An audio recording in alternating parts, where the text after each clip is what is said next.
Oh.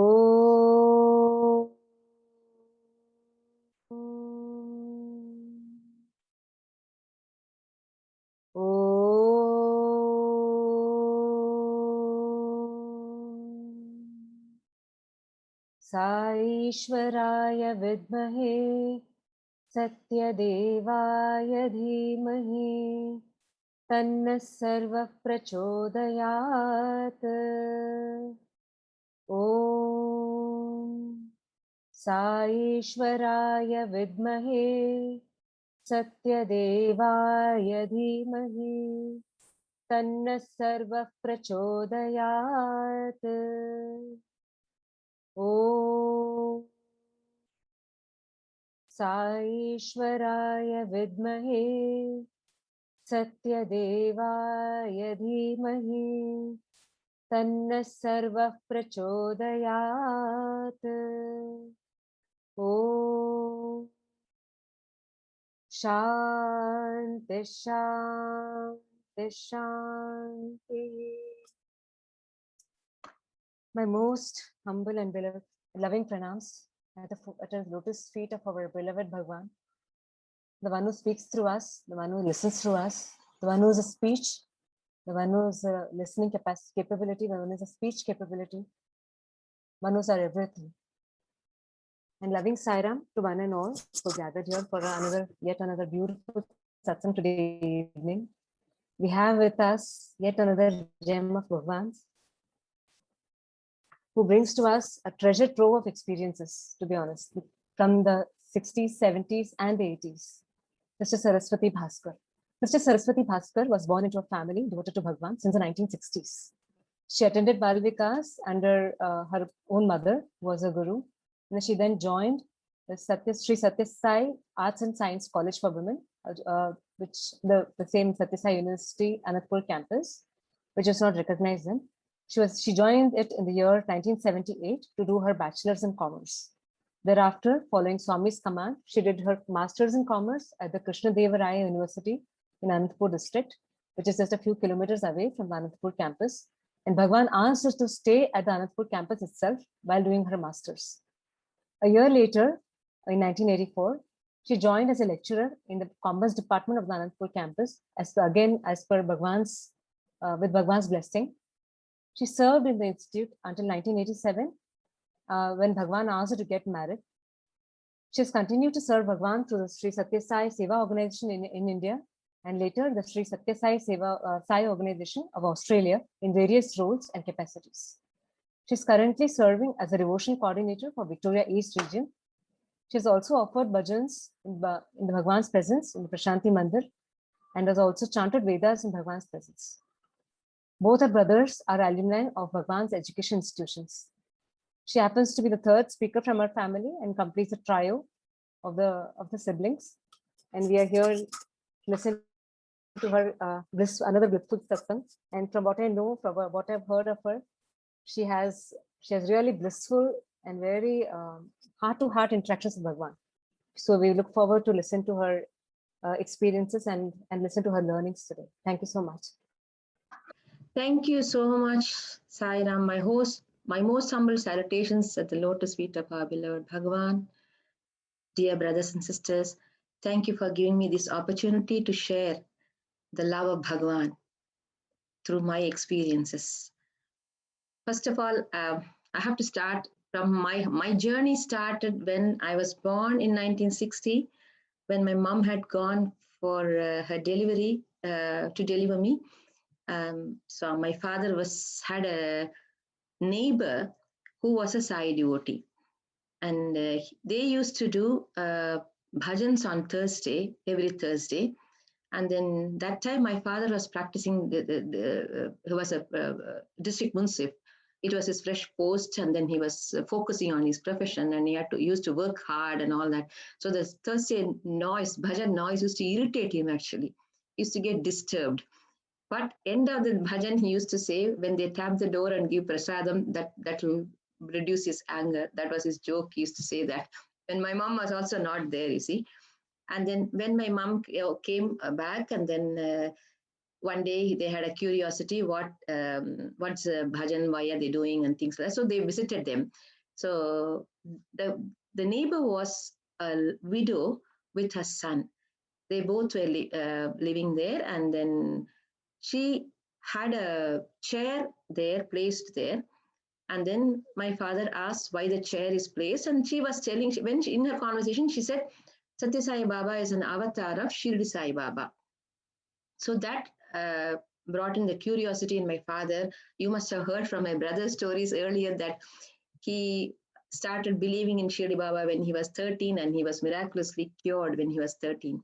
So from then on, he was praying to Shirdi Baba. There was one more story. I don't know whether the Prasanna covered it.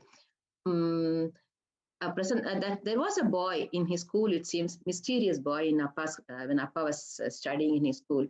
He appeared only for a few days, it seems, and he used to take some things from his pocket.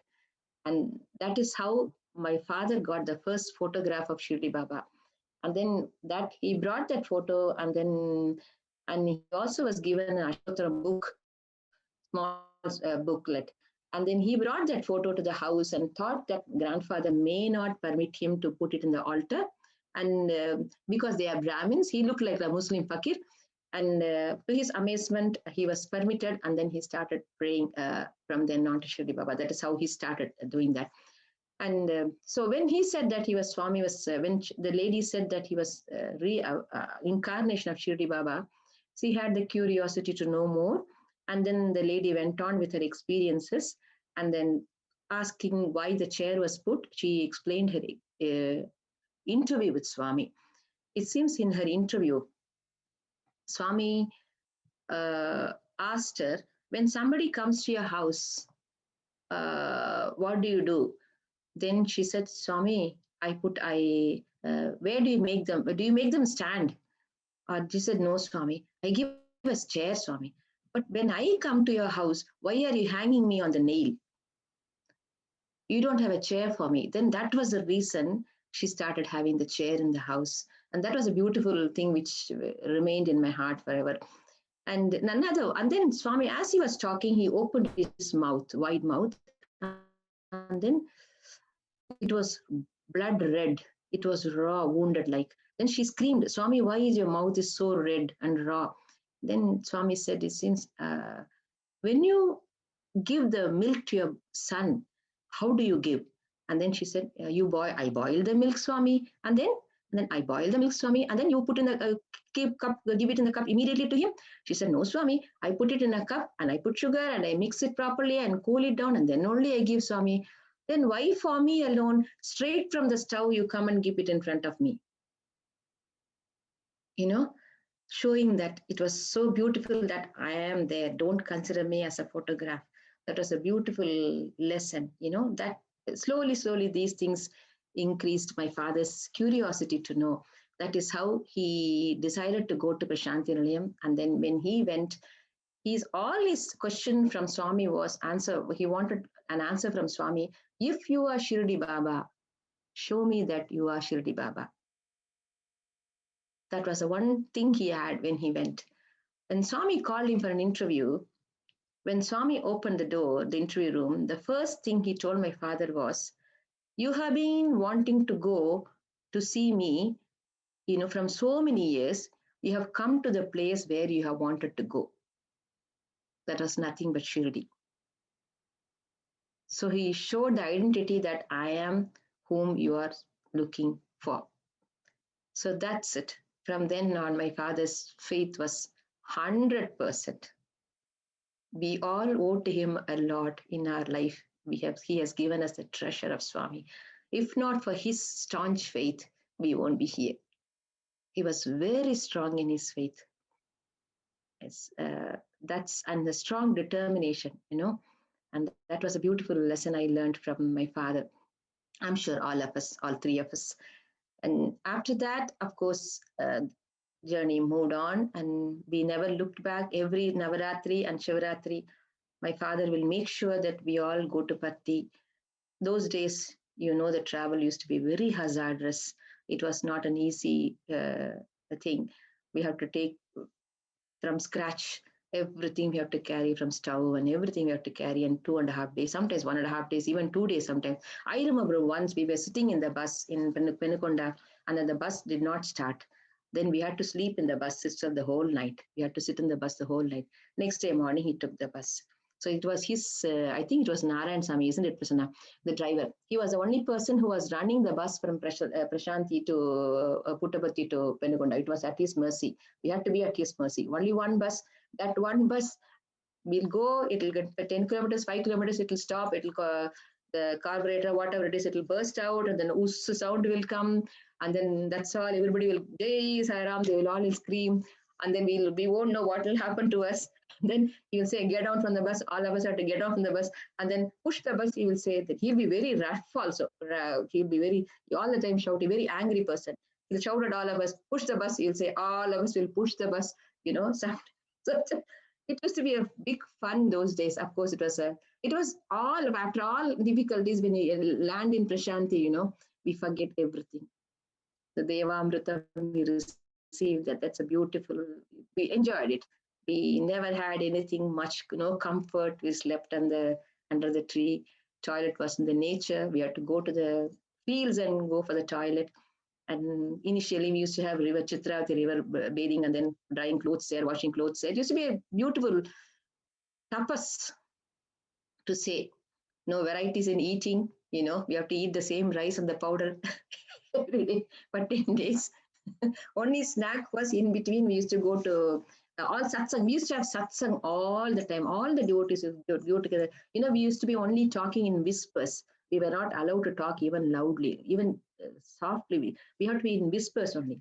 So in the lunchtime, everybody will gather under the tree, under one tree, and everybody will share their stories. It used to be amazing. And then we children will be sent to get some snacks for them. That used to be that rice, what is it? Puri, we call it in Tamil. That used to be the only snack available, that and peanut. So we used to get them, and then that will be the snack for everybody. And it used to be beautiful. From the time we take the train from Bangalore, compartment, Prashanti people will all join together. All Puttaparthi devotees will identify each other, and then the story will start, and the bhajan will start. And we used to just live in that Swami's contemplation. It used to be those days was very beautiful. So when I was 3 years old, I think, when those young, when I had a high fever one day, and there was no hospital or anything those days. So my mother was a bit stressed. She was very worried, and my father said, pray to Swami. At 9 o'clock, nobody can come. Nobody can do anything. Just pray to Swami. Nothing will happen, because he was very staunch. Nothing will happen. Nothing will happen. So suddenly, Dr. Jayalakshmi was the only doctor then, mobile doctor. She was sent a word that there is a child who is not feeling well from Swami. There's a child who is not feeling well. Go and take care of her. So she came with a torch looking for a baby. Is there a baby here who's not well? And then she spotted, and then she gave an injection and went, it seems. So that is how Swami used to take care of the people who come there. So he was taking care of every need. I think my brother would have shared you all the experience how the rainwater flowed in around our area, and we were unaffected. Our place was not wet. So those are the type of amazing experiences. And then one day we remember we all came out, and then it started, heavy rain started coming. And Swami came to the veranda, and he just showed his hand, and he moved his hand. Halfway through, just raised. The rain just stopped, and then it went up as a vapor. So that was an amazing sight we all witnessed. So that's yeah. Side. When I was 6 years old, we were, my father, whenever he went to Patti, he had one principle. Every trip he went to Patti, he used to always take one person along with him apart from his family. There will be one person at least who will be introduced into Swami. Invariably, he was not, whoever comes to our house had it. we will all go inside and say, Ayo, why is he starting about Swami? We don't even know whether they believe or not. But he doesn't care. He will say, no, we have to tell them. It is our duty to spread that Swami has come on earth. So like that, he has taken so many people to Prashanti. So many people have come to Swami. Almost every peon who worked with us, with Appa, under Appa, who were doing the duties with Appa, he has taken them. He has brought them to Swami. There was one peon when in Kallakurichi we were living. His father had an eye problem, and he had come to Patti with us, and Swami called him for an interview. And then he in that interview only, my elder brother was a small boy then. So he was under his care, you see. So my elder brother, Anna, went inside with him in the interview room. It seems Swami created vibhuti and then put his thing, and then he gave him and then applied the hair vibhuti in his hair also. So that is how Anna got an interview with him. You know, Anna would have shared. I don't know, Anna would have shared. He must have forgotten. So, so that person, when he was here, he expressed to Swami about that. And you won't believe, when he was in Prashanti Nilayam, the father, they are poor people. They sleep outside the hut in a cot. Village people, they don't have facilities, so they had a cot outside the hut, and then the father was lying there, and one strange man came, and he made some paste of some green paste or something with some herbs and all that, and then he tied in his eyes, and he said, after 3 days, you open your eyes, you will be fine. And then he had that. When he went back, Muthu went back, his name is Muthu. Muthu went back, the father narrated the story. What is this? What is it you're having in the eyes? Then someone came, he did that. And then he said, remove the bandage. No, it's already 3 days. Then when he removed, the father got his eyesight. So Swami blessed him. It was an amazing experience. He actually, Muthu, came to my wedding also. Isn't it, Prasanna? That's nice. Yes, yes. Yes, Yeah. he came. Yeah. Muthu and Korindes. Yeah. So like that, every devotee every peon of Appa who worked under Appa was always introduced in Swami, and they cherished. And whenever we left that town to the other town, the photos would be going to their houses.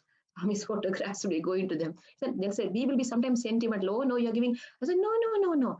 Let it go to them. We'll buy another one. He had no sentimental things like that. It was so beautiful. He had a broad mind. Let Swami go to others. He will share the photos. That is how the photo from which the Swami star came also has gone to somebody. We don't know who has got it. Anna must have shared you all the experience when father was having a difficulty in solving a case. The judgment day was the next day was the judgment, and he had to give the decision. Yes. And till 1 o'clock he was struggling. Yeah, he was struggling, and finally he was crying to Swami, and the star came from Swami's eyes from the photograph, and that slowly moved into the bookshelf, and then that entered into a book. And then immediately he followed the star, and he opened that book. And he opened that book. He saw it was in a page, and then it slowly went into a page, and then it sat in a line. And then when he found the line, the star vanished. And that was a line exactly regarding a judgment, exactly similar to the matching to the case for which he was struggling to get the judgment.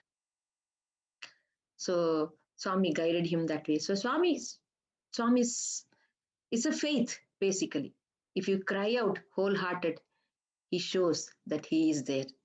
Yeah, he answers the prayers. So like this, when I was there was when I was 6 years old, when we were traveling by train from Trichy to Bangalore, we got into an Island Express.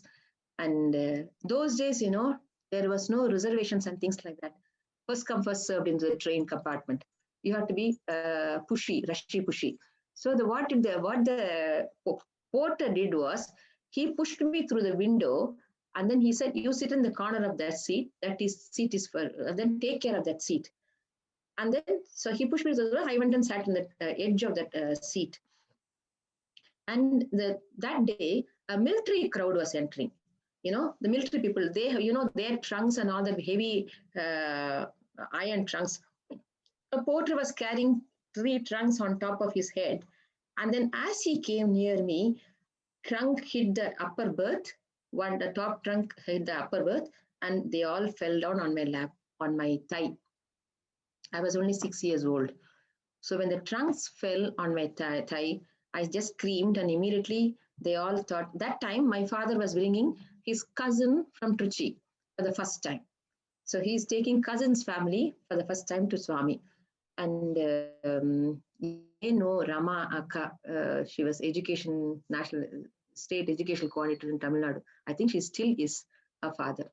Um, so what immediately the cousin supposed to be the elder brother for my father. So he immediately said, no, stop the travel, take her immediately to the doctor, and we will not go now. Then my father carried me. As he was getting down the steps from the compartment to the station, to the platform, he realized, oh, what am I doing? Where am I going? The thought came. So then immediately he climbed up back to the train. And then they all screamed, why are you going back? He said, no, I am going to the Vaidyanatha, who is a doctor of doctors. He will take care. That's it. You can imagine the polite mother would have thought that day, oh, girl, baby, what will happen with the leg goes and things like that, getting married. All that imagination would have gone for her wild, I'm sure, as a mother. So, but what they did, they asked me to lie on the upper berth, and they put me, and then they got ice and things and put on my lap, and then they said, chant Namasmaran, say Sai Ram, Sai Ram, Sai Ram. So I still remember that vivid memory. I was saying Sai Ram, crying, and then my parents, both the parents were sitting down and looking at me saying Sai Ram, Sai Ram, Sai Ram. That vision, I still have it in my mind. So chanted Sai Ram, and then went to sleep, and then Bangalore came, and then Perukonda, and then we went to Patti, we took the bus, and then when we landed in the bus, Patti, everybody, those days, they used to be very cautious of the luggages and things like that, because there used to be theft also sometimes, like not very safe. So everybody was running after to take care of their luggages. So when they were running after luggages, it seems myself and my brother, we always when we go to Patti, we all run quickly so that we can get the front tree in Mandir. So the the correct position, so that we can have a view of Swami very easily. We will know, we'll be the first one to get the darshan also. So we children will run, automatically it seems I ran after my brother, and then they were searching for where I am. I'm already inside the mandir, running after. So that is how Swami just took care of it. Nothing happened. I survived. So that is one experience in my life which was strengthening my faith slowly. So these are the things, more than you going through, it also in the hands of the parents who reinforce the faith in you, telling that again and again. You see, when they repeat the story again and again, it instills the faith in you more. So this is how happened. This is how I am telling you is, Appa used to tell us stories, it is a bonus for us. When we have a duty in the house to press his legs at night, he'll be tired. He used to get the leg pain, and then he will ask us all in rotation to press his legs sometime when we were young. And then the bonus will be, you press my leg, I'll tell you stories. So we will go and do our job so that we hear stories from him. So he used to tell he used to hear from everyone and things like that. So he used to share stories. So that was one of the incentive he used to have for us. So he used to repeat many experiences, how Swami did this for you. Have faith, have faith. Whenever we have any exams or anything, have faith in Swami, he'll take care of you. So that he used to go on telling that. So this happened, and I think when I was 12 or 13, Anna Prasanna's thread ceremony, they all went through. I'm sure they went through with you all, how they had we went to Prashant Vrindavan. We stayed the whole month waiting for Swami to bless so that he will somehow do their thread ceremony. But ultimately, we ended up getting the threads blessed because of my grandmother's wish. We got it blessed, and then we went to native place and we did the thread ceremony.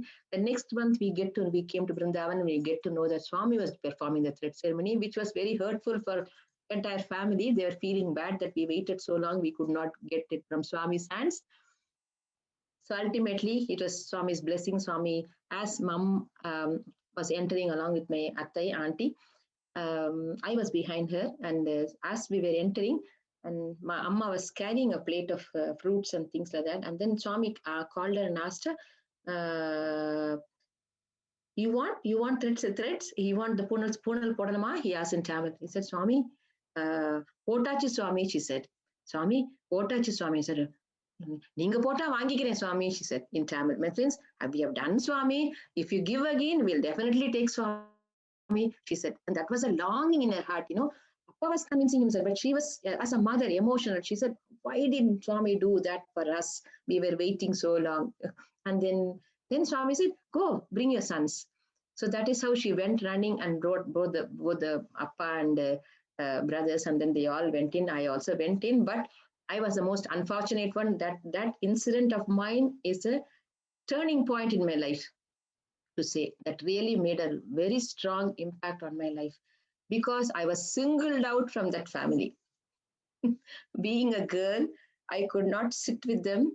They all sat together. All four of them are sitting there, getting blessings from Swami, namaskaram from Swami.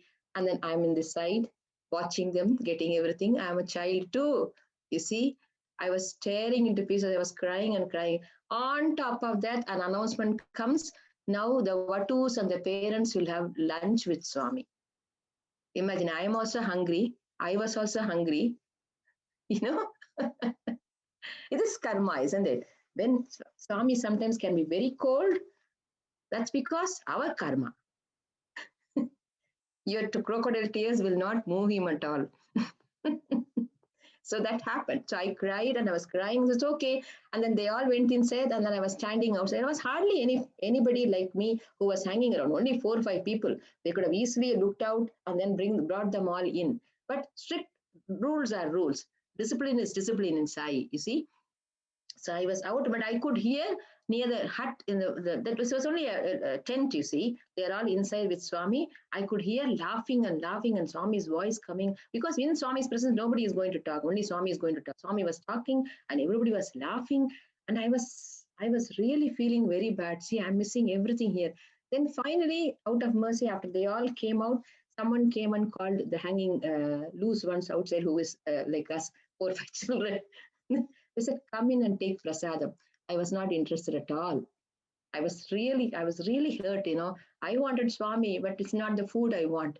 Anyhow, I went inside and reluctantly took something as a prasadam. They came back. But that made me think, I didn't blame Swami for that. That made me think, this is time I need to do something for myself.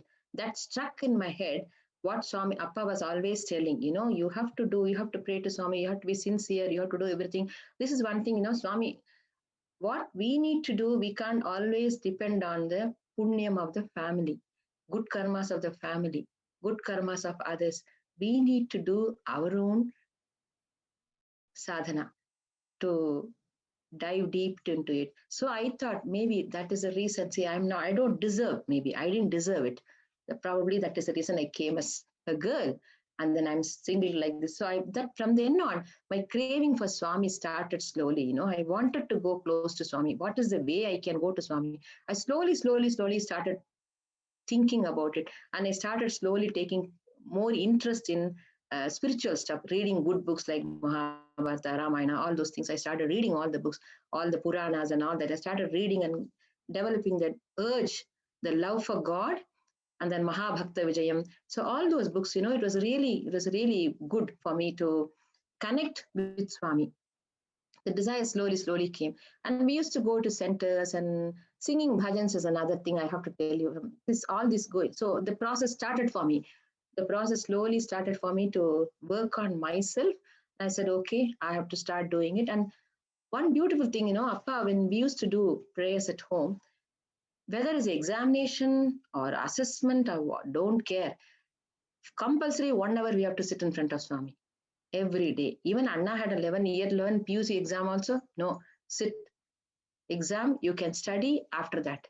He used to be very strict that 1 hour we have to allocate that 1 hour in front of Swami. He will sit and then he will start reading Bhagavad Gita, the meaning and all. The distraction will come in the mind. Yo, tomorrow I have got exam, I have got to do this. No, focus on Swami, he'll say. So we have to sit and do that. And then he'll say, you can study 1 hour more. Spend 1 hour more. You can sit up 1 hour more and study. This is how he used to tell us. He used to, but what I'm thinking, that discipline, that strictness helped us to grow. Now we think back, that shaped us. It was really good. So when I remember, until Anna was there, Anna used to help. Appa used to do all the, sorry, I'm having Tamil. Father used to do the Abhishekam and all that. And then Swami's chair used to be there. Some photographs used to be there. Every day our duty is to dust the photo, wipe the photo, put chandan and thing, and then dust Swami's chair. We also had a Swami's chair. So dust the chair and then put the cloth. And that used to be our duty when Appa was doing all the Abhishekam. Anna used to do that. When Anna went to college and it came to me, probably Anna also would have done it with so much of devotion that he had a umpteen Seva opportunities with Swami, pressing Swami's feet. And so we used to have a Swami Padam photo also, and we used to have a birth size photo in chair, which Professor Kasturi uncle came to our house one day, and then he was so beautiful. He enjoyed that photo, and he said, "Oh, you've got Saima here," he said. Such a beautiful photo that was Swami's Karunya Rupam. The face will be full of Karunya. It was such a beautiful photo. So when I used to do that job, Appa used to say, "You are not wiping a photo. Remember, Swami is there." He'll say, "Imagine you are wiping Swami's hair. You remember, imagine you are wiping Swami's feet." So he used to say that, and then I used to try imagining that, and I used to do that. And I tell you, Swami showed that. Swami approved it one day. What happened in college? When I was in college, I'm jumping there. When I was in college one day, I don't know, for some reason, I don't know what Anna told Swami or whatever it is. We were, Amma was there, and then we had to, Swami called in front to have a Pada Namaskar. So I was in the college girls thing. I also got up and went and took the Namaskar. When I took the Namaskar and I got up, Swami had a small fly in the hair. A moth was sitting in the hair. And I saw that moth, and teachers also, Jayama madam also saw, I said, Swami. I said, everybody was saying about it. I took a guts and then removed it from his hair. I pulled it out his hair. And then Swami, as if he acted as if he didn't hear at all. You see, he gave me that opportunity. I touched his hair and pulled the inside, took the inside out, and then he went on. And then I finished it, and then he took his hand up. So my hand and his hand hit each other. So I said, everybody said, "Wow, you had such a brave, you were very brave to touch Swami." I said, "Why? It is getting stuck into his hair. It will go inside." So that was my thought, I had to remove it immediately. There's no time to think. Luckily, Swami didn't get angry with me. That was, so that is a blessing. So what I'm saying, if we do sincerely, he answers that, he shows that. That was one of the experience I was feeling. So what happened was, when the time came of my college application, I'm jumping to the college now. So I had to apply for Anantapur college. I finished my SSL PUs. I was in Vrindavan. We used to go every year to Vrindavan for a summer course. Anna would have told you all. We used to stay outside, take a house, Belatur house. There used to be no electricity also. We'll take a village house, rent it, and then we used to have a Petronas light those days. We take, and then before the night itself, we used to finish our dinner and all that. Just be real tapas. We made it a point that we go to Vrindavan and we stay there for 1 month. Vrindavan those days is very difficult. No accommodation available. Not much facility. There was no hotels to eat also. Only Joy ice cream shop was there. I'll tell you that Joy ice cream, once a while, it will be a bonus for us. Appa will get a Joy ice cream. Once I even remember, we didn't have much money, there was no much coin. Prasanna was there with us, tiny one. He's here now. Prasanna was there. He's a younger to me, 5 years younger to me, He's a child. So when ice cream, one ice cream thing was there. So I told Appa, just get him. I don't want ice cream. I was very clear about it. I don't want ice cream. Get him, give him the ice cream. So we got the ice cream for him. He enjoyed it. So it used to be a ball. Ice cream will be sold as a ball. And then we gave him, and he says, nice, he enjoyed the ice cream, and then we were all coming out. You won't believe, Swami is such a beautiful Swami. He, in summer course time, I have to tell you the entire story. I'll come back to that story. When he was giving ice cream to all of us, he gave me one ice cream. And then when he came to me again next round with the other side, he looked at me and he asked me, Ichana Bangaru, he said. So such a sweet Swami. He remembers that and he says that he rewards that, that he likes that. A tiny bit of sacrifice in a young age you do, I recognize that. He appreciates that. So I was thinking, I was so beautiful, Swami. And then that reminds me of that, oh, that's, ice cream. That was Joy Ice Cream also. Those days, Joy Ice Cream manager, owner was Swami's devotee. So summer course time, he used to come and supply ice creams for all the students. Isn't it, Prasanna? I don't know, Prasanna attended summer course those days. Anna was there. Yes. Not only that, after that, the hostel also. Okay, yeah, he was, yeah.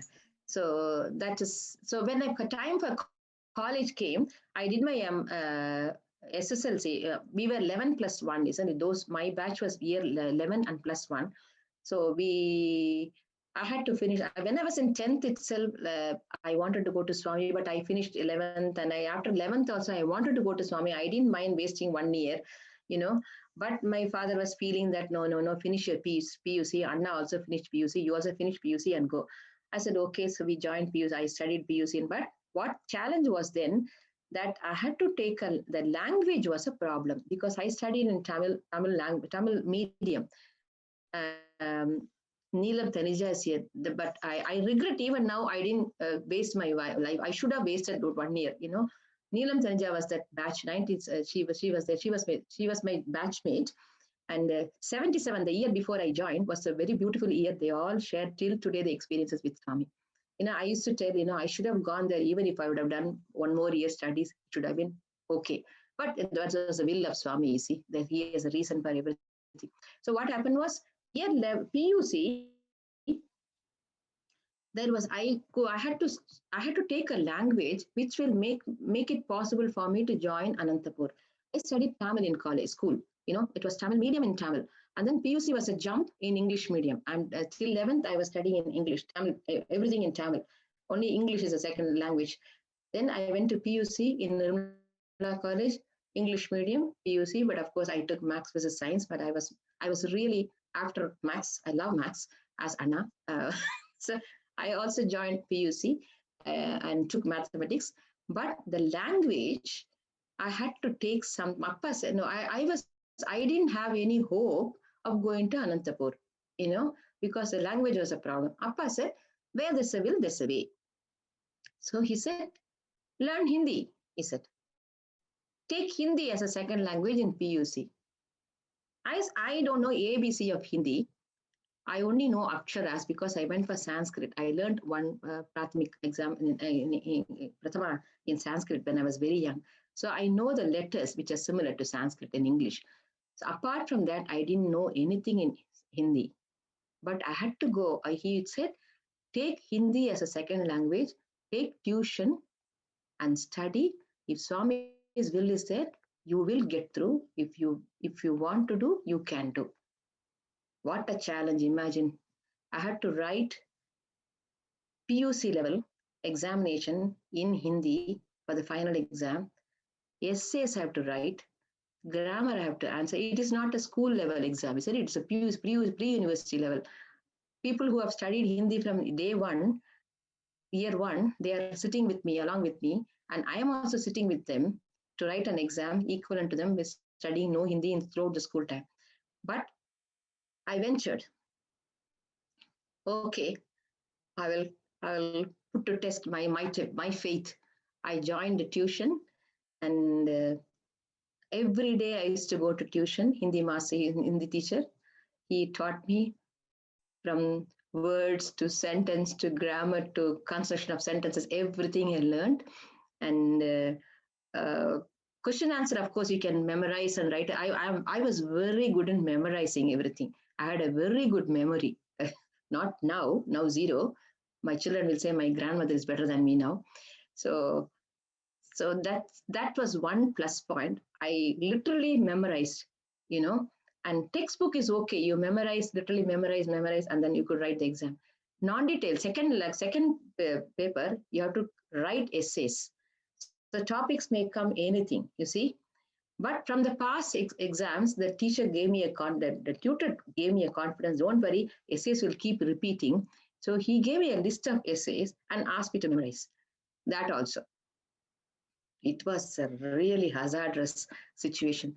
So I put chits in front of Swami. That was the only time in my life I have used chits. I have never done chits. That is the only time in my life I put chits in front of Swami. I put 10 chits, all the 10 essays, I put the chits in front of him. Swami, I cannot memorize more than 4. I'll try my best 4. And then you give me 4. I picked up 4 from there and I memorized all the 4. I memorized it and then I went there. Whether you believe it or not, 3 out of them came asking me to choose 1 from the 3. Hey, Raksha, just put the chat. Sorry, there. So that was a miracle in itself. Still, I don't know. Neelam Tarija will know. She was my coach in Hindi. She still helped me in Hindi in the degree when I was having a BCom Hindi. She was my support. She gave me confidence. Don't worry, you can do. She was the one who coached me in Hindi. Sai Ram, thank you, Neelam. I will never forget that. So that is how I wrote. And then I still did not have confidence because, without knowing the language, memorizing and writing, there can be any mistake. You can put any word jumbled here and there. What is the possibility that you would have written well? I didn't have any hope.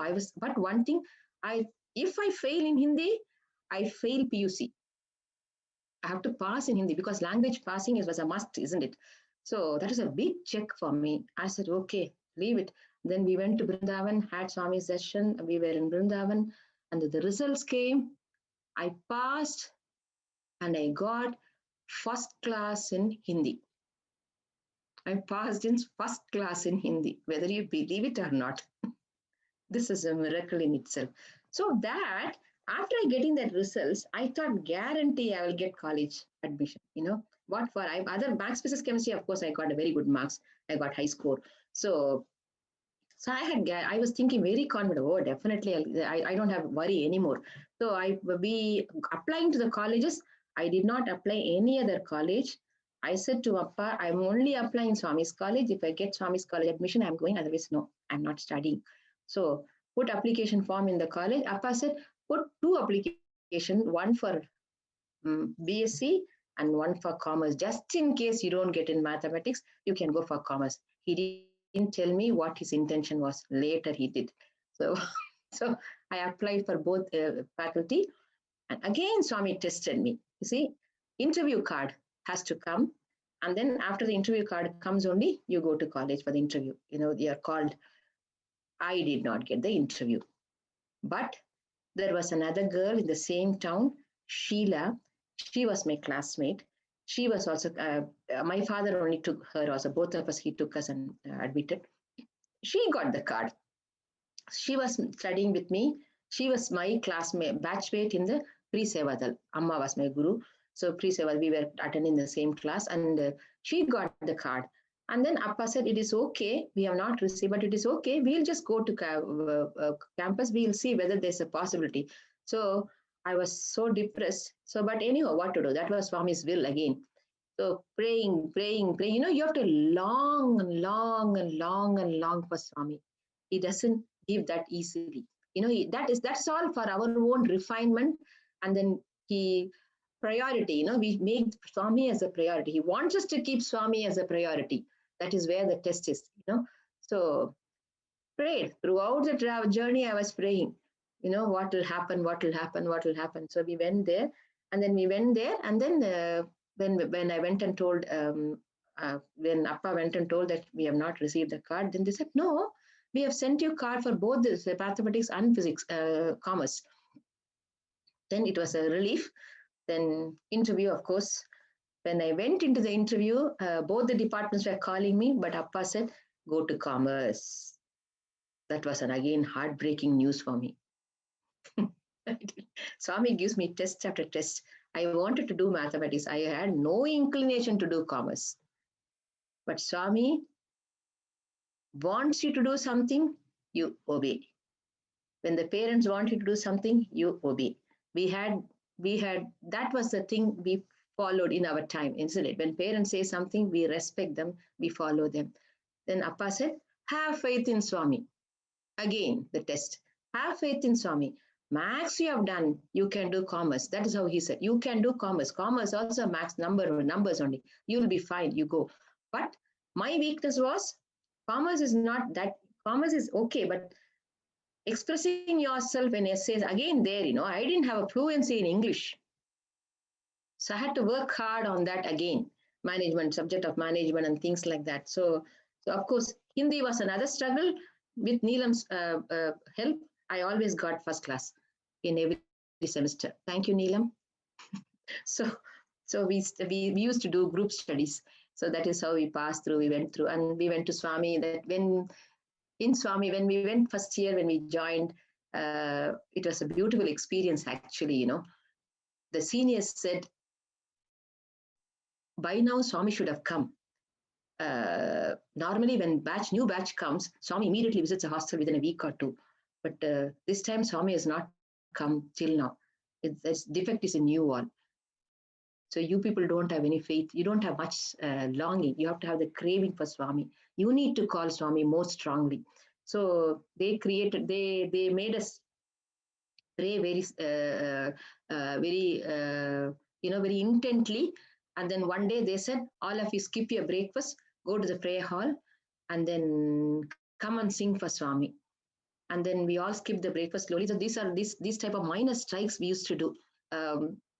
So we sat there, and then I was a very shy person. I'm not a person who opens up, I used to be very shy. And they said, you also come and sing. Radha Rajan is there, no, here? Yeah, she must be knowing. So then she said, no, I know only Tamil song. No, it's okay. You can sing Tamil song too. Any song you can sing for Swami. I said, okay. I was very shy. Then all those complexities are there. Most of them are Hindi-speaking girls. I'm only going to be the sitting girl, and who's going to be the Tamil song, which they are not going to even understand. But okay, Swami will understand. Finally, I sang. I also sat in the Bhajan hall. I also sang for Swami the song Alaipayude. The last line, Idu Tahumo, Idu Murayo, Dharmam Tano. Why don't you turn back and look at us? Is it right for you to ignore us? I just cried, depth of the heart. I just sang. And you won't believe, it's not me, I'm saying everybody's prayers, but it's a memory for me, just because it was a complex in my heart, and how I worked through the complex, I'm just remembering like this. So within a half an hour, we get a phone call. Swami is coming in heart.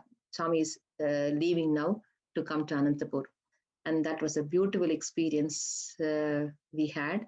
And Swami came within an hour. When Swami comes within an hour or so, the news immediately spreads, and we were all running up and down, cleaning the hall everywhere. Everything has to be done. Hostel has to be cleaned, and cooking has to be done for Swami. And then I was chosen to be in the cooking committee. So immediately we all pulled, and then we were in the kitchen when we were starting making Swami's dinner, lunch, and all that.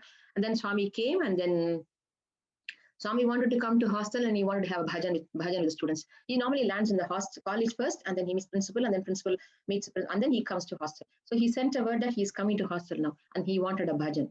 So we were in the kitchen, we were working. Suddenly, Jema madam said, no, go Saraswathi, Pushpa madam, take Saraswathi and go for singing. Then we went up. As we were entering, Swami was behind us. It was all rushy, pushy thing. And then we went there, and then we sat in the bhajan. As soon as we sat, the bhajan started. Swami sat, and we sat the bhajan. He said, bhajan started. And the Ganesh bhajan went. And then next was I was just right in front of Swami, I'm sitting. And the next turn was mine. And then they told me the bhajan. Because those days, teachers tell you what to sing. And then we just sing on the spot. When we were Akhanda bhajan also, she would tap me and then Saraswati, sing this. And then we have to sing that bhajan. We should be ever ready for any bhajan. We don't choose. When we say something, madam, can I sing this? No, sing this. I said, yes, sing this, sing. So she said, come on, sing Arvinda Lochana, she said. I said, okay, that's it. And then I looked, and then I just started Arvinda Lochana bhajan. When I started, principal madam was there. So, she was sitting behind Swami. With Swami, to talk to Swami also, they have to go on looking at Swami and get times whenever they can peep in, whenever they can squeeze in what their questions are. They will have plenty of questions to ask. So what happened after the first bhajan, there was the Immediately after the first bhajan stopped, she just peeped and then she came forward to Swami. Swami, she had to start ask Swami something. And then Swami immediately said, "Shoo," he said to her. And then he said, "Shush," he said. And then he stopped. And then I started, Aravinda, I started. And he said, I stopped because we have respect for principal, isn't it? So immediately we think, oh, principal is going to be speaking to Swami, we should not interfere. That was a thought it gave, as a respect. And then I stopped the bhajan. And then Swami turned and said, "No, Numpadu," he said. And then he closed his eyes. And that was a beautiful experience. I think that is the only bhajan I sang in the college campus when he visited. I think we didn't have much of bhajans when he visited. I'm not sure whether we had any more because I was always in the kitchen cooking committee and I had ample opportunities in Mandir. And Swami did made me, that is again by Swami's grace, which I will tell you all later. So this is how I started. Before this, I should tell you, I had, as I told you, I had a lot of, it is nothing but ego. It's a conscious, you become conscious, when you start singing a bhajan in the public, you are conscious how you sing, you're conscious others are watching you. These are the barriers which we have to break, isn't it? So you start judging yourself and then you don't want to open your mouth in the public. You become conscious. So that was in me, actually. So Swami started slowly working on it. When we were in Coimbatore, Swami used to come to Ooty. I don't know, Brother Venkatraman, he knows that. Yeah. Yes, yes. All of us were blessed with that. Yes, memorable. Yeah, very memorable. So when he came to Ooty, one visit, what happened was, as we were coming down, I was in 10th standard, I think. As we were coming down, no, it must be 11th because in Coimbatore only 11th. I think. So as we were coming down, Dr. Punnevanam's wife comes running out because she's a district president then. She came running out and saying that, wait, don't go. Swami wants a bhajan now. And then there was nobody. We were only 5-6 of us. And then Swami wants a bhajan now. Please come in. Then Amma and myself, we decided, okay, we will sing Patti Ke Sainatha Darshanati. Those days, I used to not be bothered about leading bhajan and all that. And I used to, why do you want, when mom wants to sing, why do you want to lead bhajan? Why can't you just follow? These are all, this thing I used to tell Amma, we don't have to lead, Amma. You lead if you want. And Mama always never had a confidence. She will say, please join me. So I used to always join and sing with her. That she got used to me singing with her. So what happened? Then we decided Patti Ke Sainatha Darshana Dijo, we decided that bhajan. Then we went inside and we were only 5-6 of us. And maybe ladies 4-5 and then men were 5-6 of us for them. About 10 people in the small hall in the Swami's house itself. It was a wooden floor. It was so cold, I didn't have any woolen dress or something. I started jittering. And then Swami came for the Ganesh bhajan itself. He came and sat in the Ganesh. As soon as the Om started, Swami came and sat in the bhajan. Then Amma, next bhajan was after Ganesh bhajan, we had to sing the bhajan. Then the Amma was telling, be ready, she was telling. I told Amma, I can't, my teeth is jittering, I can't, I'm not able to sing. And then I also told her nicely when Swami was not looking at me, Amma, he's already here, why Darshan Dijo bhajan? Change the bhajan. I said, Amma didn't have any confidence. She couldn't change any bhajan. She said, no, we'll sing that only. And I was not happy to sing that bhajan at all. Swami is sitting in front of me. What is this Darshan Dijo bhajan you want to sing? That was a confrontation between me and Amma.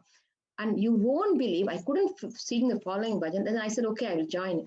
As soon as we started the bhajan, my body became completely warm and I could sing with her the entire bhajan. Swami gave a smiling, as usual, he is a naughty Krishna. He gave a big smile, good smile, saying that I know what is happening in your mind, He gave that. Now I realize, thinking, Darshana Dijo is not physical Darshan Dijo, it's a darshan which you have to, the darshan of your own, the inner Sai, to have the darshan of that, to see who you are really, and then see Swami within you. Manasile Chesko, he used to always say later, see Swami within you, which I had to practice. I will be thrown. Now I remember, you will be thrown out of the country.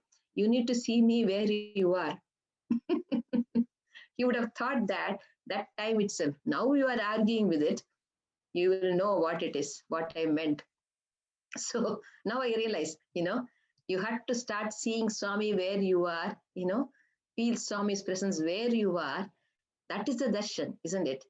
So that's a beautiful lesson that now I think we don't learn when it is taught. We learn only after. So that is how I started. Then I really experienced the joy of singing in the divine presence. I said, okay, this is after my bhajan finished. Afterwards, I couldn't. Again, I came back to the same jittery situation, But he prepares you. He makes you do when he wants you to do something. He makes you capable. He works through you. That is the lesson. If you are not capable, we are not capable. Even today, I am not saying I am capable. But we have to only have faith in him. If I tell you to do something, it is me who is going to do through you. Submission to his will is what he wants from us. If we submit to his will, he carries us through. Even though we are nothing, he does it through you. And once that work is over, you will know you are capable of doing that work. You are not capable of doing that work what you had done previously. You know for sure you are not capable. It is him who does through you. This I have experienced innumerable times in my life. I accept Swami. It is you gave me. I stay there, but you need to take care of it. I trust you. You take care of it. This is what the lesson he taught me, to trust him. I will tell you that next after this. So what happened? So that is how the bhajan singing in front of Swami started before going to Swami's college. So slowly the desire came, and then I started singing, and then I was telling about the ice cream experience. It happened in first summer course. That's the only summer course which I attended, and it was 1979 summer course where Swami spoke about Bhagavad Gita. Gita Vahini. This course was centered on Bhagavad Gita, and every Sunday, alternate Sundays, the boys were given one Sunday, the girls were given opportunity like that. Couple of Sundays were chosen. One Sunday the boys came. Boys were given an opportunity. They sang bhajans, and the next week he said, girls can have an opportunity.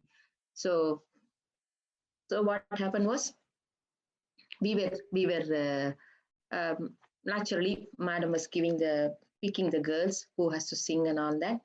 And I was a junior most year, first year and end, and then second year and third year students are also there. And they had some solo singing thing was also there. So my number was 9. Okay, I was allotted number 9. And the desire to sing in front of Swami has creeped in now. So now the longing, you see, the longing came. Oh, I was so dejected, completely dejected. Number 9, girls bhajan. If he comes for the first bhajan, will he sit through for 9 bhajans? I had real doubt in me. I had no hope at all, And then it was so beautiful, I tell you. The next day was the bhajan. The previous day, Swami spoke about Sharanagati, making yourself zero. When Arjuna made himself zero, Krishna gave him everything. So that was a point nailed.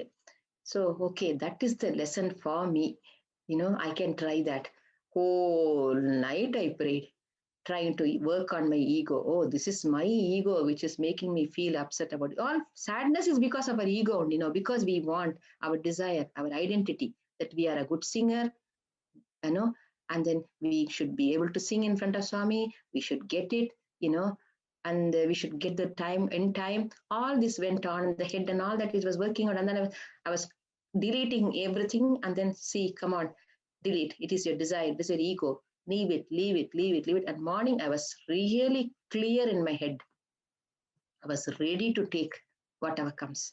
I came with a clean mind. We went for bhajan, we sat. Swami was sitting in the chair, and the girls, couple of our seniors who sang solo songs, couple of songs. And then the bhajan started, the first bhajan. And then as the first bhajan was singing, Swami, I was sitting in the side of Swami. Swami was sitting like this, and then the side, and because number-wise, I'm sitting in the 9th, I'm sitting in this edge, I was next to Pushpa Madam. Madam was there beside me. And then Swami turns and looks at Pushpa Madam and me. Pushpa Madam and me. Pushpa Madam and we kept looking, two of us. Madam got the hint. He talks through eyes. And suddenly jumped the queue. And then suddenly she said, Saraswati, you sing. Jumped to the queue, and then I feel bad for other girls, but I'm telling you, this. I can see what they would have felt, but let them who missed the opportunity. So, and then just skipped, and then I started singing. Swami was that day bhajan. It was all going a bit slow. Swami wanted some vibrant bhajan. I disappointed him also. I also started Nandalala. I started. But I was not aware of that. Later as we stayed with Swami, we realized what type of bhajans he likes and things like that. As the experience you gain all that. You see, I didn't catch a point what was happening there. But Swami was showing a bit of a thing, and then I didn't catch a point. Then when I started also, poor Swami, I felt sad. He said, and then I sang first speed, and then second speed. You won't believe Nandalala, he made me sing the third speed. He was frustrated. I sang third speed of the bhajan. And then after that, he got up and he started giving ice creams. Of course, girls were continuing.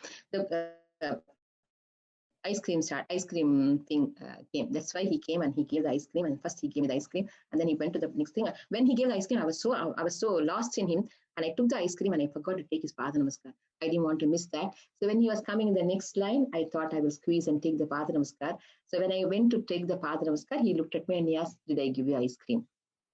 I said, "Yes, Swami." So Ichana. That Ichana is another point. See, I gave you now because you surrendered to me. So that type of a thing, you work on yourself. He wants you to work on yourself. Don't get things easily. Don't get things take things for granted. You have to crave for it. You have to work for it. Then you also know the fruit, you enjoy it to the maximum. When you get something after putting effort, you take it easily. Everything sometimes we did take things for granted when we were with Swami physically. See, sometimes we don't realize what we were getting, how worthy it was. And Swami had to remind us occasionally, come on, do your sadhana, remember, you have to work on yourself. Swami keeps on hinting that point. So he makes us crave for him, That is what is beautiful with Swami. He holds our hands, he pulls us through. He pulls us through struggles so far as we hold our grip also tight. We don't pull our hands from him. We can pull out sometimes, but we should not. We have to trust him. I can tell you an example of trust. I think I've talked lots. I'll tell you this example. I told you about the thread ceremony, isn't it? So when it came to my masters, after my masters, what happened was when I was in MCOM, Swami I had gone to Madurai, and Swami had come to Madurai, and then he had come to Kodaikanal, and then we had an interview with Swami, and then I told Swami, I'm finishing my MCOM, and then he was very much into marriage topic, MRS topic.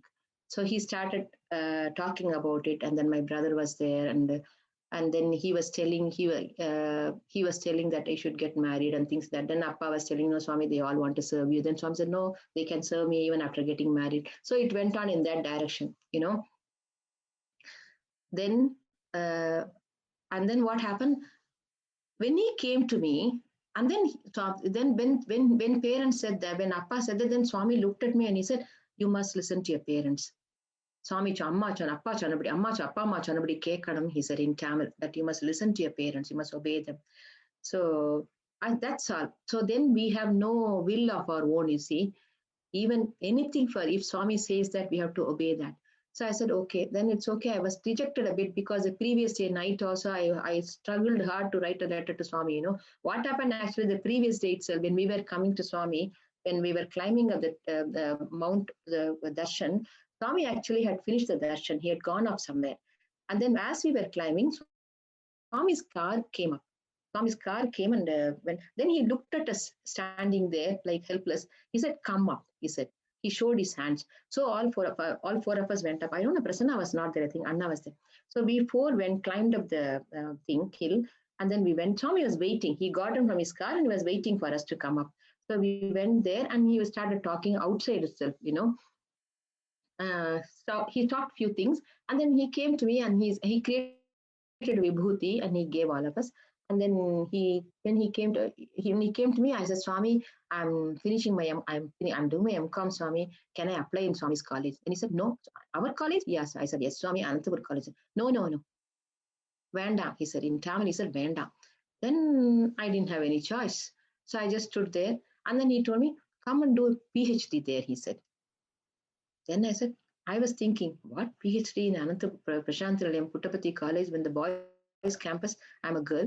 How PhD is? I just blank. I looked blank at Swami. Then Swami said, "Professor is coming." He said, "Okay, Swami." I just left it there. But then immediately he jumped on my father saying that, "Get her married," he said, straight into him, saying that, "Get her married. When are you getting her married?" He said. That's all. The topic changed into marriage topic. Then it really pained me. I said, whole night I was sitting in the under the lamp, and then I wrote a letter to Swami secretly, which my parents didn't know. I wrote a letter and I folded very nicely, and I made it in a small packet and then folded and kept it in my hand. And Swami said, "I'll call you tomorrow morning. I'll speak to you all." So I kept that letter in my hand, and then we went early to Swami's darshan. And as soon as Swami came, my letter came out of my hand and said, "Ha," he said, and a big noise he made, and then he pulled the Dunapata, he said, and he took the letter. So I thought, okay. Now in that letter, I put a petition, "Swami, I don't want marriage. I want to be with you." All these petitions I had put in that. So then he took the letter. Then I was a bit convinced that he has heard my prayers, But went inside the interview room, again the topic turned, and then I had to obey to the parent. That's gone. I was thinking, what is the use of my writing letter? That's it, over, done.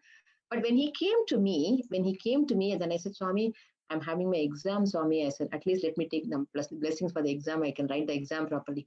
So I said, "Swami, I'm having exam, Swami." He said, "Nalla pass padna," he said. "Pass well," he said. That was a beautiful thing. When he said pass well, it was passing well, because for the final year score, I got the topmost. But even though put together, I didn't stand for a thing. But the final year, I did top the class. The first year 1 and 2, adding up, I missed. Yeah, that's fine. Anyhow, it's okay. Swami said, then he said, after that, he told me, after the exam, come there, he said. Angava, Parishay mudichittu nee angava, he said. That means, that's it. At least that relief he gave me, Thank God, after MCOM, I don't have to come back home and then get into the thing immediately into the muddle. I said, okay, thank God, at least little bit relief he has given me. I said, then I told my parents, Swami told me to come there, so I will go there. You do your job. Whatever Swami has told you, you carry on. I will go there. And then they agreed also. I said, we have to agree. Each of us have to obey what Swami has told us. So they said, okay, you be there. So after MCOM, I was staying there. And of course, those were the days we were singing, The singing also, I must tell you how it came. Myself and Radhika, I was in the MCOM first year. I was sitting there for that. And then Radhika Rani Rao, my senior, Auntie Dwaraka Rani Rao's sister, she was doing her final. And then we were the only girls. We used to, when we were doing masters and we were students and all, we used to always practically live in Prashanti. Neelam's sister, Neelam will know. Practically, we lived in Prashanti only. We hardly attended classes outside university. 2 days a week attend. That is great. So when we attend the class and we ran back to Prashanti, and we lived in Prashanti only. So what happened? So when we were like that, and Swami asked for Swami was Pushpa Madam one day asked Swami, Swami, can our girls sing in the mandir? Because those days only 2 ladies used to sing in the mandir, 2 or 3, 2 ladies used to be singing.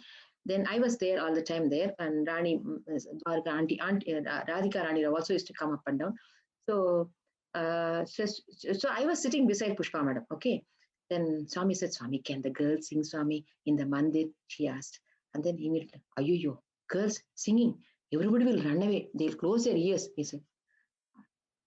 Then you won't believe, she turns me and tells me, Sachu, she calls me Sachu also. Sachu, I was thinking of you, she said. So beautiful comment, Swami said.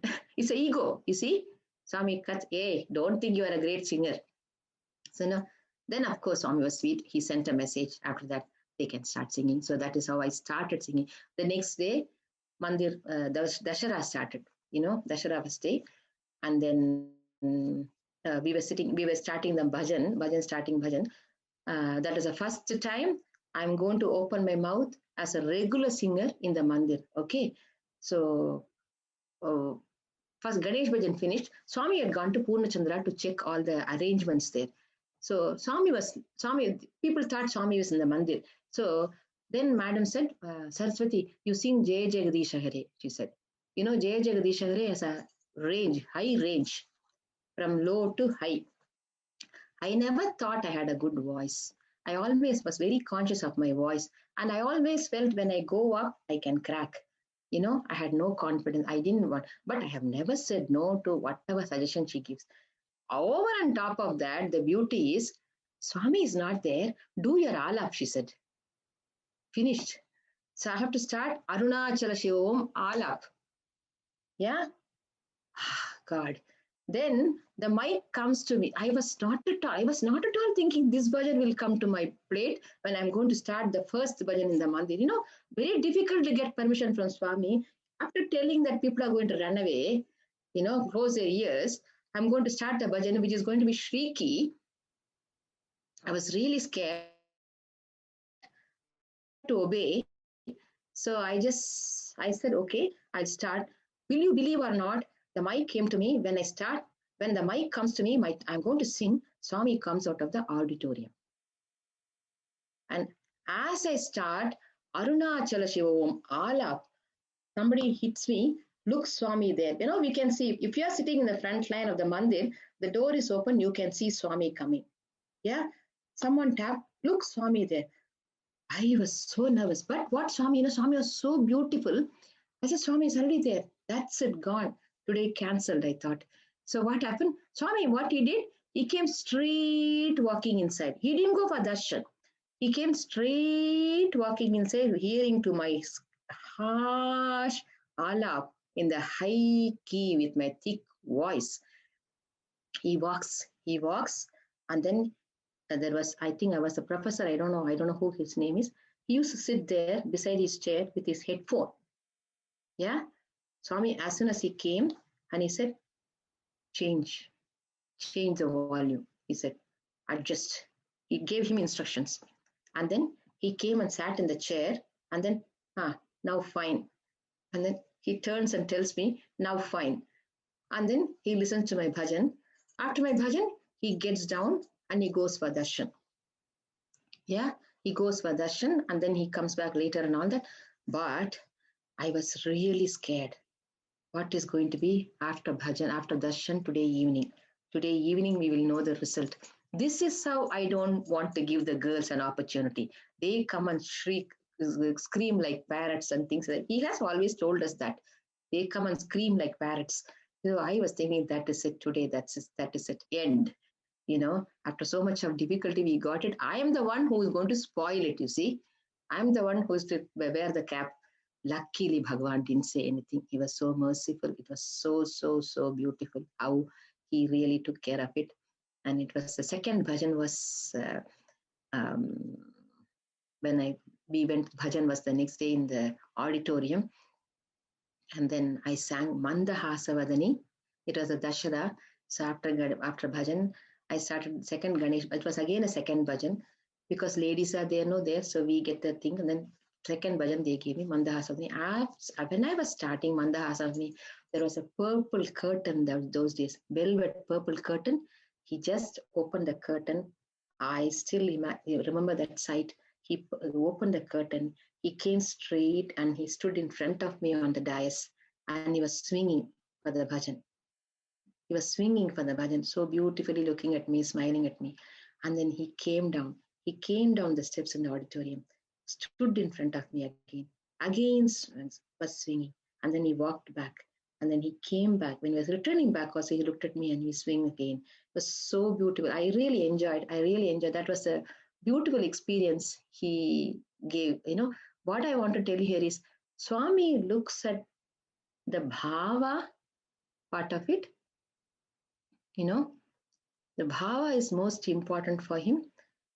The talent needs to be there, but over on top of that, the bhava is the most effective, most important thing. If we connect yourself with him, we can connect everyone with him. Bhajan singing is the noblest seva. You know, when you sing from the whole heart, we are able to tune everybody to Swami. That 5 minutes, we are able to take everyone to Swami. That's a beautiful seva. It's a very beautiful seva. Yeah. So what happened? I was telling you about the Namasmarana part of it. Yeah, I will jump back into that now because I'm coming to the close now. So like this, when I was staying after my MCOM, when I went there and I was staying, I was doing singing also, and my health went down, and I used to only go to the mandir. Sister Neelam used to take care of me so well. My pressure went so low, and then she was. I owe a lot of gratitude to her. She was really nursing me those days. She made me fit to go for the exam day to write the exam. She used to go run to the shopping center, shop, and then she used to get me cheese. And then our bond was Sai love was so strong. She used to go to the shopping complex and she used to get cheese, and she said, "You have to eat cheese. Your pressure has to come up now." And then she used to force me to eat the Amul cheese. Sister Neelam, thank you. So I can never forget all that memories. So she used to literally hold my hand to take my mandir bhajan, and then she used to come back and all that. There's a very beautiful, loving bond with all of us. And so, sister. We'll play those bhajans at the end. When you're coming towards the end, we'll play the bhajans that you shared with us. Okay, that's good.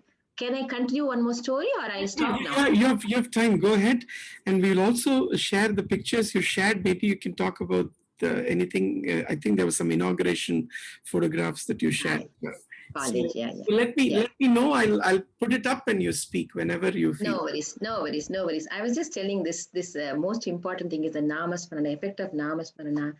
I wanted to insist, bring it here. Swami, Namasmarana is Kali Yuga sadhana. You know, the chanting of Namasmarana really helps us in purifying ourselves, connecting to Bhagawan. You know, burning out all the dirtiness. Namasmarana has really it's a very powerful tool which we all have experienced, and I would like to share with you all an experience. So it is, of course, all Namasmarana experience only. One really reminds in me, it stays with me, is when I was staying in Swami's college, when after my MCOM, as Swami said, when I went there was no PhD, you know. I couldn't apply in college also because he stopped that also. I was sitting idle there, you know. So when I was sitting there, I thought I must do something for Swami's 60th birthday. So I decided to do some sadhana, you know, on Namasmarana only. I decided to chant Sai Sahasranama, you know. I wanted to complete 60, 100 times of Sahasranama before Swami's 60th birthday. So I said, okay, I will, because I'm sitting now, let me do that, you know. It is a time consuming, but I thought I will be able to do it with Swami's grace. So I said, Swami, I'm going to start it. You have to help me. So Swami had gone that time. What happened? Swami had gone to Vrindavan, you know. Swami had gone to Vrindavan. And no, first time was not. Swami was first round I started doing it. And when I finished the first round, the day I finished the first round, I was sitting in the darshan. Next to me was Sudha, who is Radha Madam's sister. She was talking to Swami, asked something, and then Swami created Vibhuti. And then he gave me also the Vibhuti. And that was the inspiration for me. I know what you're doing. Start, continue. Implied blessings, you know. It was a blessings for me. Yes, you have done the first round. Continue your rounds. So it was so beautiful. I didn't expect it. That was a blessing. That was a real boost for me. Oh, Swami has acknowledged it. I should continue. You know, Then I started with the next round and the third round. And the third round, when it came, it was so beautiful. Swami had gone to Vrindavan. Those days, we used to have parijata trees below the South Prashanti. We used to always stay in the South Prashanti blocks. And then parijata flowers used to fall. From 4 o'clock, it would start falling, So what I used to do, I used to pick up all those flowers at 4 o'clock. I go as much as possible. I pick up from there. So many trees used to be there. There will be umpteen flowers. Not many people will be there when Swami is not there. Only local residents, you see. So we were the permanent residents on top in the South Prashanti. We were always given the top 3-4 rooms for ourselves. So we owned literally, ATP alumni owned those rooms literally. So I went down and then took the flowers, and then I used to do with the flowers, I used to do Sahasranama Archana for Swami. When Swami was not there, I used to enjoy that. And then when Swami came back, I wanted to offer those flowers at his feet. That is a daring task again. It's sometimes it can be, Swami can get angry also. Sometimes it can be accepted also. So, but I wanted to do that. The desire was there. And sometimes the desires are very harmful for us. Sometimes they are nice also to remember,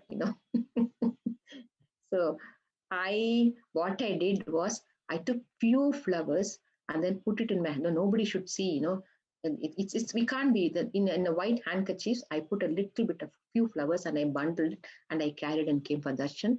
And I said, Swami, if you come near, I'll offer it at your feet. Then Swami came, he came for darshan. When he came near, slowly he lifted his robe and then I poured the flowers in his feet. I could do that also. Then I was very thankful to Swami for offering me that opportunity. So that went on. And then time came when there was a vacancy, the college vacancy came, and my seniors were saying, what is this simply sitting here? You are not doing anything. There's not going to be any PhD. At least apply for the job. Try it. Then I said, no, Swami has told me not to apply. How do I do? Then that time Swami said, the Deshakala Paristiti rule, Swami's a rule, you don't know. That time Swami said, this time may be different, Swami may be different. Why don't you try again, So, okay, then the last day, that was the last day of submission of the application. That day, evening 4 o'clock, that's the final day. They said, today is the last day. And then one senior came and told me, today is the last day. Go up and give the application. And then I said, so okay, till afternoon I stretched. I didn't want to do anything, but afternoon I finally wrote a letter and filled the application. And I said, okay, I'll sit in the darshan. If Swami blesses, Swami takes a thing, I will go and submit it. We always do that when those days, we do whatever we want to do, we take Swami's blessing. It was possible for us, fortunately it was possible. We were all blessed that way. So I wrote the application form. And then I took it for darshan, and then I stretched to Swami, and then he blessed it. So I said, okay, I'll climb up. After darshan, 3:30, 4:30 is a closing. Admin block will close. Immediately after darshan, I ran up to the building and handed over the application form. That's it. My job is done. Then after I came back, in another few days, Anna must have shared with you all that Swami said that we had to, that was a different experience. That was another time. This time again, Amma, Appa both were in the intensive care. We got an information, both of them are admitted in the hospital, Amma with a different issue. So they were in the hospital, so we had to go to Madurai immediately. So Anna took me and both of us went, and that was, Anna had to come back because he was a staff. So I stayed for some more time to nurse both of them, to take care of them. And then the day of interview, the previous day, I took the bus and then I came. I came to Prashanti, and that was Ishwaramma Day, Ishwaramma Day. And then I came to May 6th was my interview. I came and then I sat in darshan, and Swami, that day morning I landed and I sat in darshan. Swami came straight to me and the Swami, today's college interview. Chesko, he said, he gave Pada Namaskar, he gave. So I was so happy. And then I took the Namaskar and I went up straight. And then I went for the interview room, and I tell you, I went to the interview for admin block. I didn't have any hope I'll get anything, because I was, one was a rank holder, one was a PhD scholar, and I'm normal candidate. And over on top of that, I did not prepare anything for any of the interview because I was busy taking care of my parents. So I was hopeless. There was Swami's photo in the hall, writing. Swami was signing a book, and then I looked at him. I chanted 1008 Gayatri. After I finished my 1008 Gayatri, I was called inside. I said, Swami, you write my destiny. I'll chant Gayatri for you. So I chanted Gayatri, and then they called me in, and I went to the interview, and I failed the interview, and I came back, and I came back, and when I come down after the interview, I hear Swami has already gone for Vrindavan. And then from there, he will go to Kodaikanal, where my parents are. They are in Madurai. So they will get a beautiful opportunity. They will get again an interview and things like that. And then I am scorching there in Puttaparthi, losing all the opportunities. I'm doing nothing here. So I was okay. Anyhow, that's the will of the Lord again. So I sat there, and then Swami went and told my parents. He had told them initially to look for marriage. This time he went and told them, I have given her a job. I have appointed her in the college. So that is how I was there. Then that they are the ones who gave me information. I didn't officially receive information. Unofficially, I got it through the letter that they wrote a letter, what happened and all that, what Swami said. I said, okay. Then I just waited for the appointment letter, and then I joined. This is Swami knew, Papam, poor thing. Let me give her some bonus. Anyway, she has to go, or let me give her some 3 years of her experience. She can cherish throughout her life. So he graced me. He graced me, and then he said he can push it back, my marriage, my destiny. He pushed it 3 more years, that's all. So 2 years, and that is a 3 more years pushed, so that my classmate, Radha Kumari, whom you all know, she's my classmate, she prepared for her PhD. She finished a PhD. See, Swami prepared everything. So you won't believe, myself and her, both of us got the interview on the same day. Both our families got interview. It was so amazing. I am relieved of the position. She is given the position. Swami plays. Swami does everything. Chess coin. He moves the coin. Now you go there, so you come here. That is how he plays.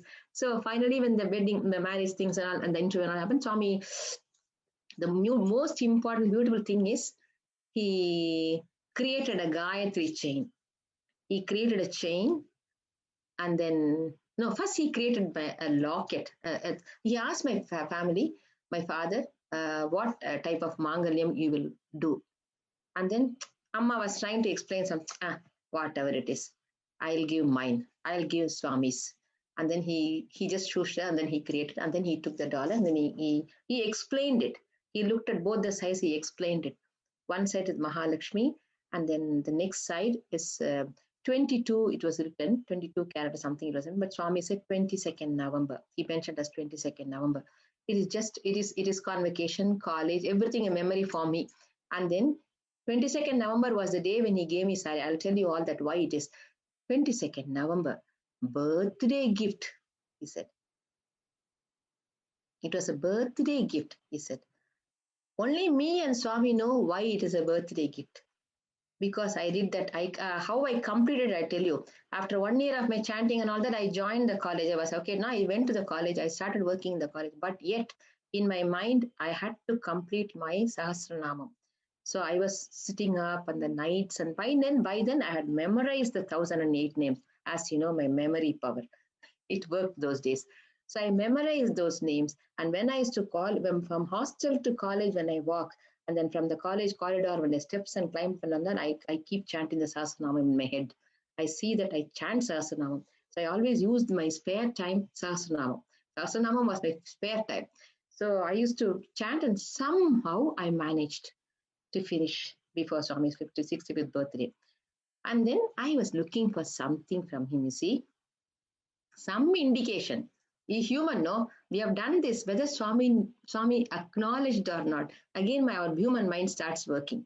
So I was looking, Swami, will he do something? He will show something. But I was a lecturer then, no? I was sitting for the sari and all that. And Swami came, 21st or something, he came, and then he started giving saris, and then very normal. He came through on me, and then he gave a sari to everybody, but everybody had different color. Only me was chosen, something he pulled out, because everybody got a nice maroon color. Only I got a light purple color, and another girl got also purple color.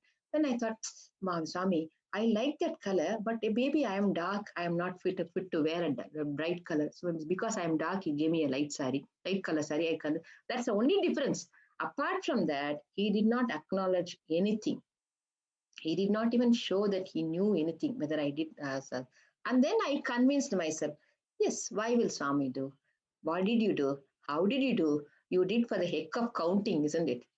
Did you focus on the names? You didn't focus. It is very obvious. You did so that you want to complete the number. That's all. That bhava was not there. Number you completed. Who wants your number? So I answered myself. I said, okay, Swami, that's fine. Anyhow, I didn't do sincere job. I just leave it. I forgot about it. I just left it. But Swami doesn't leave, you see. That is what he gives me that day, saying that 22nd November, he tells. And then turns a coin and he reads it, trust in God. That is a message in that locket. Trust in God.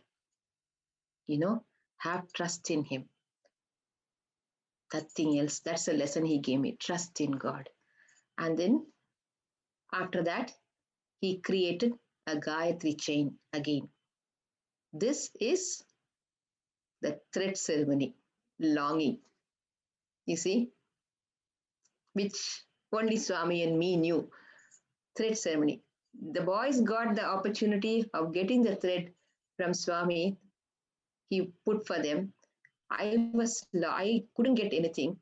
I was longing for that, being the girl, but he fulfilled it by creating the Gayatri Mala, and he explained the Gayatri, he chanted the Gayatri mantra, he explained the mantra, and then he said, you wear it on Fridays, and that was another beautiful experience which I wanted to share with you all. So from then on, I always make it a point for Swami's birthday. Always I should do some sadhana. So I always take something and I carry on till birthday. That's my cherished memory, one of the memories. Yeah, I think I should stop now. It's already gone past time. Sai Ram. Thank you for giving me this opportunity. Thank you. Kamalanetra Sai Ishvara, Kamalanetra Sai Ishvara, Kaivalya Teja Sureshvara, Kaivalya Teja Sureshvara, Kamalanetra Sai Ishvara, Meghashyama Ghana Gaghana Sharira, Meghashyama Ghana Gaghana Sharira, Shanta Brahmamaya Abhayakara, Shanta Brahmamaya Abhayakara, Meghashyama Ghana Gaghana Sharira, Meghashyama Ghana Gaghana Sharira, Shanta Brahmamaya Abhayakara, Shanta Brahmamaya Abhayakara, Kamalanetra Sai Ishvara, Kaivalya Teja Sureshvara, Kamalanetra Sai Ishvara, Meghashyama Ghana Gaghana Sharira, Shanta Brahmamaya Abhayakara, Meghshyam घन गगन शरीरा शांत ब्रह्ममय अभयकरा शांत ब्रह्ममय अभयकरा कमलनेत्र साईश्वरा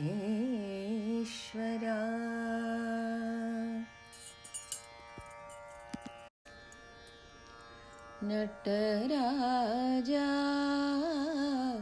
नमामि शंकर नटराजा नमामि शंकर शिवराजा शिव शिव शंकर शिवराजा शिव शिव शंकर नटराजा नमामि शंकर शिरडिपुरीश्वर शिव शंकरा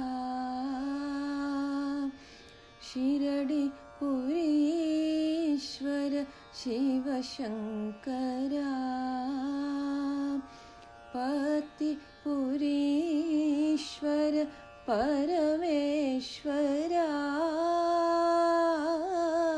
पतिपुरीश्वर परमेश्वरा हृदयेश्वरा साईश्वरा हृदयेश्वरा साईश्वरा नटराजा नमामि शंकर शिवराजा शिव शिव शंकर नटराजा नमामि शंकर शिरडिपुरीश्वर शिव शंकरा पतिपुरीश्वर परमेश्वरा हृदयेश्वरा साईश्वरा हृदयेश्वरा साईश्वरा Nataraja Namami Shankar.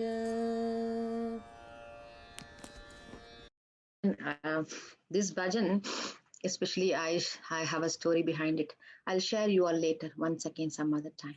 No, This, go ahead. Just finish that story and let's go ahead. What comes to your mind has to be completed. Yeah, this was in 1996, I think, when I had gone for Akhanda Bhajan. And then Pushpa Madam Swami, and then she wanted me to also come and lead the bhajan.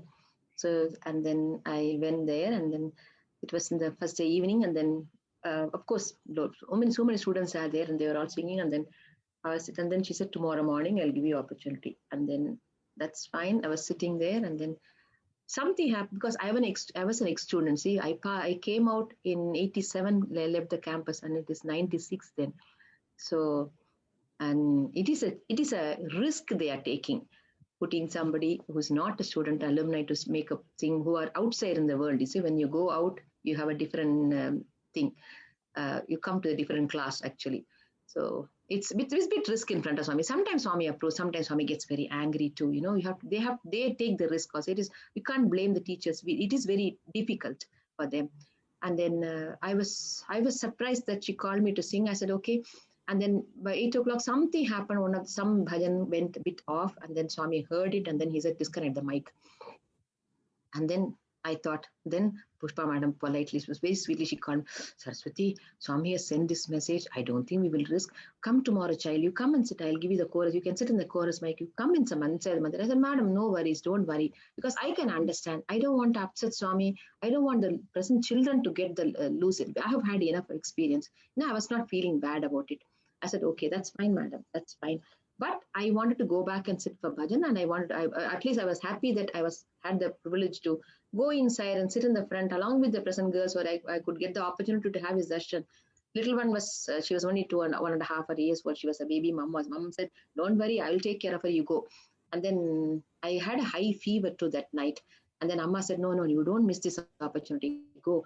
And then she made a cup of, went to a tea. I remember still, I went home, had my shower in the middle night, and then she walked with me, and the Krishna Vilas, that the first hotel will be there, Malayalis hotel, in front of Ganesh temple. And we went there, and then that they are known to us from childhood. No, we have seen them. They have seen me from childhood. And then he said, what? And then Malayalam, she said, you want a chai? I said, yes, what? And then she made chai. And then I drank the chai, and then I came and sat in the mandir, because I didn't want to miss that opportunity to be with Swami. When I'm there, at least let me get that, that experience of being in presence of mandir and then singing bhajans. Those days, 24 hours, Akhanda Bhajan, 24 hours we'll sit. I will get up only for when Pushpa Madam will go for shower, and then she will say, when she comes back, you can go and come. So I used to relieve her. I used to just go for the shower and come back. We used to miss, even sometimes Swami used to come and say, go, have lunch, he'll say. Because Swami says, we used to go and then have one chapati and come. Because when you starve and then we sit whole night, eating food puts you to sleep, you see. How do we sit in the mandir and sing the bhajan? It's very hard. So we used to try skipping, and sometimes Swami used to force us to eat. So what happened? So I said, okay. Then I sat there, and then, okay.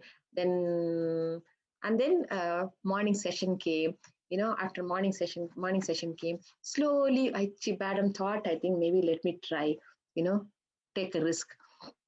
Then she said, Swami is not there. Saraswati, you can sing a bhajan.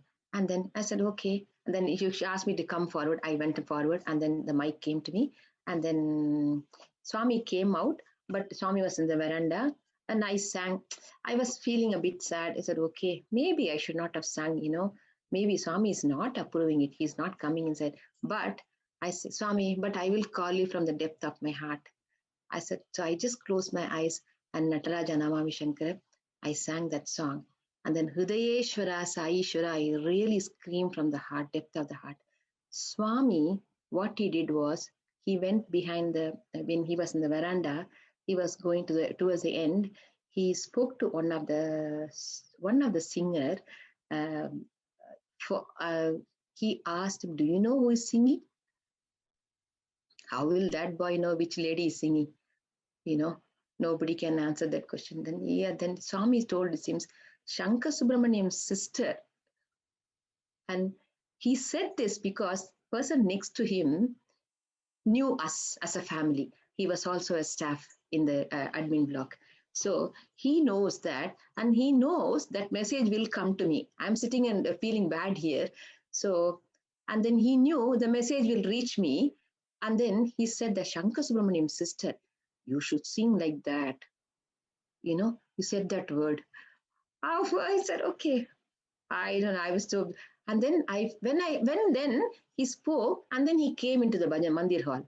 Mandir hall he came. He just sat as if he didn't know me at all. He was just sitting somewhere and looking at me. He didn't bother to look at me also. I said, okay, poor Swami, he had to come and sit by force. He had to come and hear half the bhajan of mine. Maybe he's not very happy with it. I was feeling a bit sad that, okay, Swami, it's okay. Maybe you are not happy. Because normally when I used to sing in front of Swami, I used to always look at his acknowledgements and his response, whether he likes it, whether he doesn't like it, what he wants. I used to always look at his facial expressions. So when he didn't show that expression, I said, okay, maybe Swami is not, I shouldn't have desired like for this. And then I said, okay. Then I left it. And then when I came out after the bhajan, I came out of the thing, and then my father came running. He said, my father came out of the darshan, that staff went to Swami. Uncle, do you know, Swami said this when Sachu was singing. Then that came to me. Then I met my mother and my father, and I said, Appa, he gave me the news. Then I said, oh, Swami never even turned and looked at me then. And that is Swami. Then in the evening, Swami, they gave another bhajan, and Swami was looking at me, smiling at me, and then he really enjoyed the bhajan. He made me happy. So that is Swami, you see. Absolutely. all I can say is there is a part 2 definitely going to happen someday with this grace. It's like, it's like when a story is going on, it's like, okay, technically the It doesn't theater is end. closing, so let's come tomorrow. So all I can say is I don't want to be selfish for the fact that it is probably 11 o'clock for you back home, and it will be selfish on my part to say continue. So all I'm going to plead to Swami is hopefully we will have the blessing of hearing further experiences. I think the point of connecting on the bhava aspect of singing was simply timely and nailed on the point. That's the thing. That's the thing. That's the thing. It's not me. It's not me. It's not me singing. It's not Changas Brahmani sister, whatever it is. As the lesson he taught there was sing with full bhava. The bhava is what he looks for. You connect instantly with him when you sing for him from the depth of your heart. You don't care, and he takes it through. And the amount of joy you get by singing like that is also very blissful and pleasant, isn't it? It's very, very beautiful. Yeah. That's Bhagwan's blessings. Yeah. Absolutely. Thank you so much, Akka, for No worries. despite your time, the time difference, you agreed That's to, okay. and we had such a, we were lost, and we didn't have any track of time, to be honest. And that flow, the river of bliss, just took us. We were just swaying on the ocean of bliss, to be honest. And your bhajans were so heart to heart, direct. It was a direct connect just as you said, when the singer sings direct, the direct connect from the singer, it takes along all the listeners as well. And that's what happened to us today. We could all be one with him because of Swami's. yeah. Thank you, Swami. He took care of it. He spoke through me. Whatever was to come out of me, he has taken care of it. Yeah. I offer it. Thank you. And thank Bhagawan for making this happen today, for making the satsang happen today, for making us listen to you, for your experiences, your learnings at his lotus feet. Because though we were not there physically present those days, but today you took us back to those days, and we could experience that bliss, at least a share of that bliss, a portion of that bliss. Thank you so much. Thank you so much. Thank you. Super, very blissful. And we look forward to listening to you again. Swami willing, it will happen very soon. Yeah, Bhagavan's grace. Yeah, everything Swami does. Yes. Hi. Let's conclude with 21 Samastha Lokas. Thank you so much. Thank you for joining, everybody. Om Samastha Loka Sukhino Bhavantu. Samastha Loka Sukhino Bhavantu. Samastha Loka Sukhino Bhavantu. Samastha Loka Sukhino Bhavantu. Samastha Loka Sukhino Bhavantu. Samastha Loka Sukhino Bhavantu. Samastha Loka Sukhino Bhavantu. Samastha Loka Sukhino Bhavantu.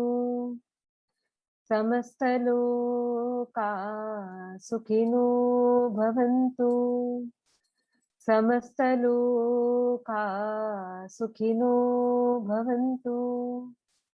Samastha Loka Sukhino Bhavantu. Samastha Loka Sukhino Bhavantu. Samastha Loka Sukhino Bhavantu. Samastha Loka Sukhino Bhavantu. Samastha Loka Sukhino Bhavantu. Samastha Loka Sukhino Bhavantu. Samastha Loka Sukhino Bhavantu. समस्तलोका सुखिनो भवन्तु समस्तलोका सुखिनो भवन्तु समस्तलोका सुखिनो भवन्तु समस्तलोका सुखिनो भवन्तु ॐ शान्ति शान्ति शान्तिः जय बोलो भगवान श्री सत्य साई बाबा जी की Jai. जय